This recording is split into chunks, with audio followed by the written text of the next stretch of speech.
Untuk perhatikan di sini. Yang keempat, orang yang sibuk dengan dunia, mencintai dunia, dia terhalang dari mengerjakan apa yang bermanfaat. Antum lihat orang-orang yang sibuk kerja, sibuk dagang, sibuk usaha, dan cinta dia kepada dunia, nggak sempat dia. Untuk ngaji nggak sempat, untuk nuntut ilmu nggak sempat, untuk baca Al-Quran nggak sempat, untuk silaturahim kepada orang tuanya nggak sempat, untuk berbuat baik kepada istri anaknya juga nggak sempat. Sedikit sekali mereka kumpul dengan keluarganya, sibuk dengan kerjaan. Sudah kerja dari pagi sampai sore, pakai lembur lagi. Padahal itu juga nggak kaya-kaya, tetap segitu. Cuma yang dikorbankan apa? Pengajian dikorbankan, baca Quran dikorbankan, bahkan ada yang sholat dikorbankan oleh dia. Sebelum subuh berangkat, sebelum subuh untuk ngejar kerjaan ini, untuk dagang sebelum subuh berangkat. Sholat subuhnya di mana? Kalau kita berangkat, umpamanya saya dari Bogor ya, ke Jakarta, sebelum subuh saya berangkat. Itu di tol ada musola, ribuan mobil yang lewat, paling cuma berapa orang yang mampir sholat. Itu bisa kelihatan. Apa yang dikejar oleh mereka? Yang dikejar apa? Padahal nggak seberapa, dunia seisinya nggak ada harganya sama sekali. Seandainya orang mendapatkan gaji 1 miliar, 1 miliar, bukan 5 juta, bukan 10 juta, 1 miliar, nggak ada artinya apa-apa. 1 miliar, nggak ada artinya apa-apa. Atas 100 miliar dia punya uang, nggak ada artinya apa-apa. Makanya kita jangan terpesona dengan orang-orang kaya. Kita ini kadang-kadang sibuk melihat orang kaya, Masya Allah luar biasa. Nggak ada artinya apa-apa. Makanya kita ini kalau sudah tahu tentang hakikat dunia, kita akan menghormati orang-orang yang berilmu. Kita menghormati orang-orang yang taat kepada Allah. Kita mencintai mereka, bukan menghormati orang-orang kaya. Orang kaya nggak ada artinya apa-apa. Yang dilihat oleh Allah yang mulia itu bukan kekayaannya. Apa kata Allah? Inna akramakum indallahi atqakum. Sesungguhnya yang mulia di sisi Allah yang mana? Yang takwa apa yang banyak harta? Yang takwa. Bukan yang banyak harta, bukan yang punya kedudukan jabatan. Kedudukan jabatan sebentar.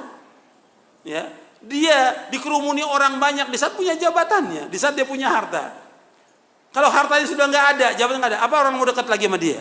Nggak akan ada orang mau dekat. Tapi orang yang berilmu, meskipun dia miskin, tetap datangi oleh orang. Dan orang akan bertanya pada dia. Makanya pernah ada di zaman dahulu, ada seorang ibu punya anak, cacat anaknya ini. Selalu dijadikan bahan gurauan, dicela. Kemudian kata ibunya, wahai anakku, kamu belajar. Belajar ilmu syar'i, belajar kamu, belajar. Allah akan muliakan kamu. Karena dia ingat kepada ayat Al-Quran si ibu ini. Yarfa'illahu alladhina amanu minkum walladhina utul ilma darajat.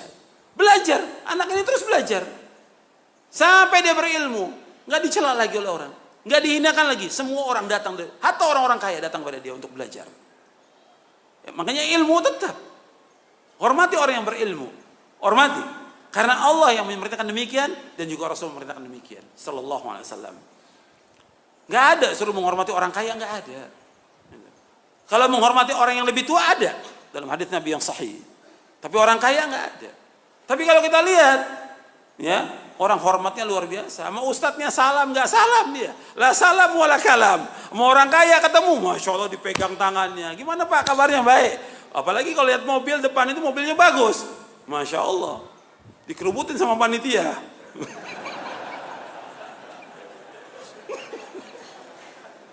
Allahul musta'an. Jadi dilihat oleh manusia orang kaya. Orang kaya yang dilihat. Dan itu kenyataan semuanya. Hatta dalam pandangan sebagian ustadz juga ya. Yang dilihat orang kaya. Dalam Islam bukan orang kaya, orang yang bertakwa kepada Allah. Nggak ada nilainya orang kaya itu. Makanya kalau kita sudah tahu hakikat dunia, nggak ada artinya orang-orang itu. Dia ajak mereka untuk ngaji. Udah, kita hanya mengajak mereka untuk ibadah kepada Allah. Sudah kita ajak mereka. Kalau mereka dari hartanya mau bantu masjid, mau bantu pondok, buat dia, bukan buat kita. Bukan buat pribadi kita, buat dia di akhirat pahalanya, bukan buat kita. Kita hanya mengajak. Tapi jangan kemudian kita dekati orang-orang kaya itu sampai kita tunduk pada mereka, jadi budaknya mereka. Nggak boleh dalam Islam.